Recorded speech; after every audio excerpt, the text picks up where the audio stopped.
How the West Was Really Won. The Big Book of the Weird Wild West. By John Whalen and over 60 top comic writers and artists.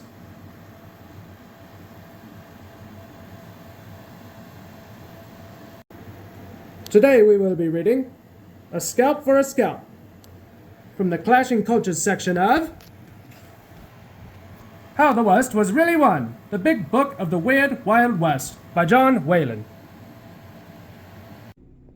Along the way, he recruited a band of brigands, wayward gold diggers, shiftless bullies, mountain men, renegade Indian scouts, and army deserters. I guarantee you're not going to desert me. So, let's go over that list again. Wayward gold diggers. Yeah, I do believe some members of the gang are mentioned that used to be gold diggers in Blood Meridian. Shiftless bullies. That's obvious. There's plenty of those.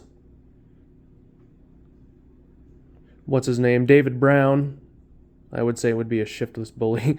Mountain men. Yeah. The renegade Indian scouts. We all remember the Delawares. And then army deserters. I can at least think of the veteran.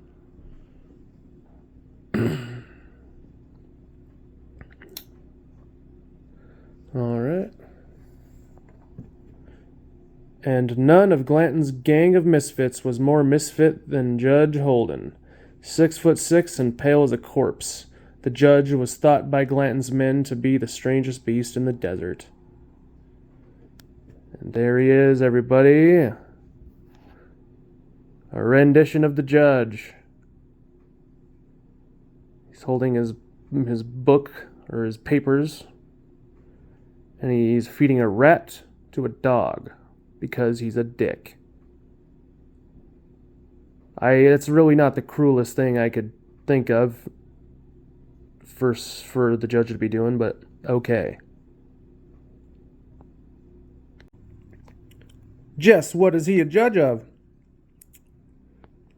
Fucking classic question. No one can say, but a cooler-blooded villain never went unhung. That's a familiar quote. His desires is blood and women. Once we found a 10-year-old girl violated and murdered, and a handprint the size of old Goliath's on her little throat. So there he is. That bald-headed chicken fucker. Alright. But he's better educated than any other man in northern Mexico. He speaks Spanish and Indian lingos, knows more about plants and rocks than any professor, outdances any ball goer, and he's plumb center with a rifle. Yeah, it's a familiar judge right there. Proficient in all instruments, and a great favorite to all, despite his appearance. And for all that, he's a coward who will only fight Indians and Mexicans if he has the advantage of strength and skill and weapons. Looks like here, the judge is doing a little eavesdropping on these dudes at the fire, talking about him. It's another familiar scene, you know? Talking about the judge at the fire. Look out, or my hand may squeeze the life out of you yet, Sam, my young bantam.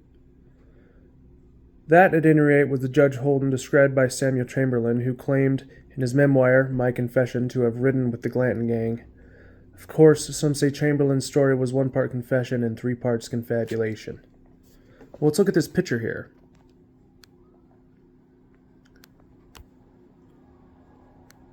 The judge.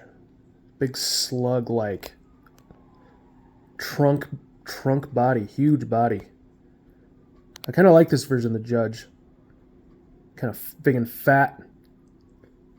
That's how I think it should be. Kind of like a Alejandro Jodorowsky version. A big, fat, huge judge.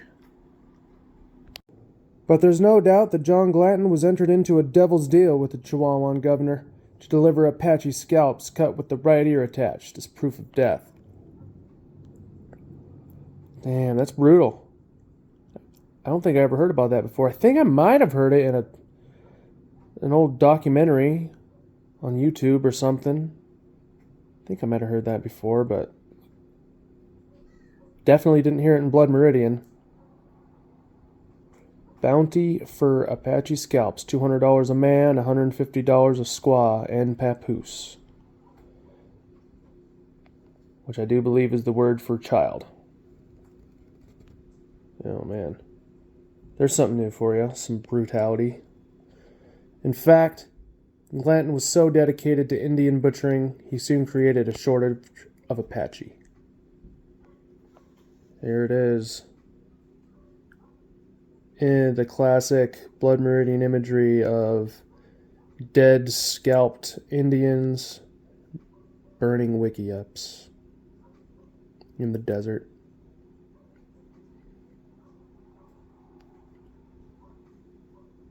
Except these look like a lot of men.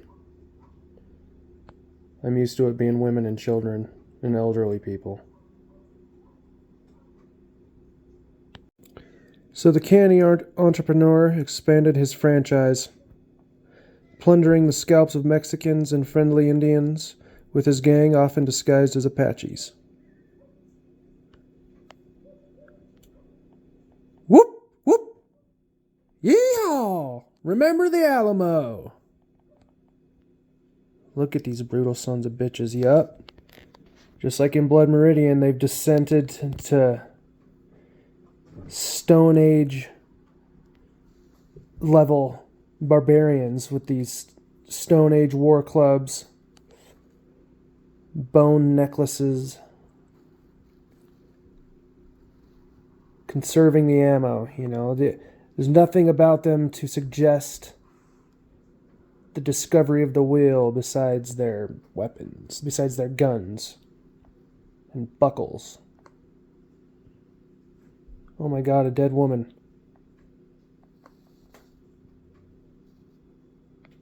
Oh man. Who do you think these characters are from the book here?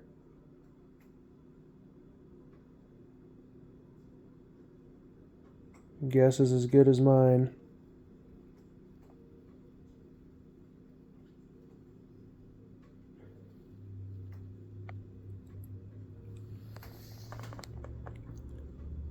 The attacks made it seem Apaches were on the warpath again, which only increased the demand for still more Apache scalps. Injuns my ass, but these Mexican scalps will pass for Apache!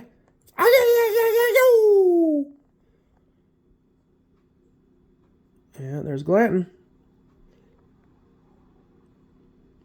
Yeah, that was not in Blood Meridian, them disguising themselves as Apaches. I don't think I've ever heard about that before. I remember they ran across a massacre that they were pretty sure was done by white people posing as Indians, making their robbery look like Indians did it, massacred them, but they never started dressing like Apaches and like this guy to do their massacres in Blood Meridian. Again, look at that face. Look at the victory. Look at the happiness. What a sick, sick bastard. But Glanton's scam went sour when scalped Mexican corpses began turning up in local villages. The governor of Chihuahua decided to act, which forced Glanton and his gang to retreat into the Sierra Madre Mountains. And here, look at that. It looks like it could be the shootout at the saloon with the bodies mounded in the doorway. Bring me the scalp of John Joel Glanton. Now he doesn't like him anymore. $8,000? Maybe 8,000 pesos back then. Shit. So if you guys are wondering what Glanton looked like, he looked like that. That's what he looked like. And there's the gang. Off they go.